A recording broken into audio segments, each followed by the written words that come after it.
Berdasarkan informasi di lapangan, peristiwa kecelakaan lalu lintas antara minibus Pemkab Muratara bernopol B7524 SDA dengan mobil nomor polisi B285DNY terjadi di kawasan Jalan Lintas Sumatera di Desa Terusan, Kecamatan Karangjaya, Kabupaten Muratara.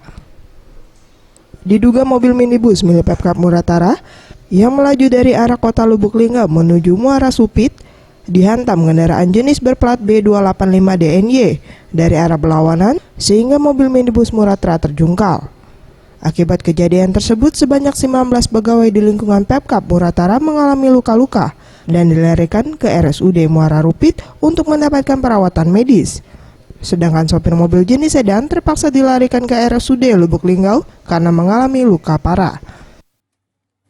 Nggak tahu, ada sadar aku dari depan sekali. Pagi mungkin. Ya mungkin pagi mungkin. Aku kejepit belakang sekali keluar. Oh, di sebelah Sopi kan? Iya. Kalau enak satu di kolah. Dia keluar belakang sekali ya. Dari Padang mau pulang ke Jakarta.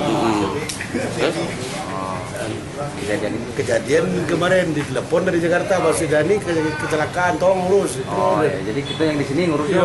Kondisi terakhir.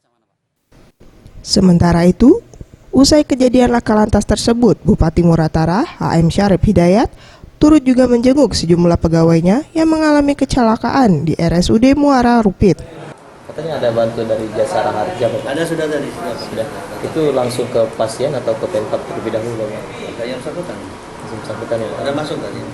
Sudah kita undang dan tadi sudah datang. Siap. Ferry Setiawan, Sriwijaya TV.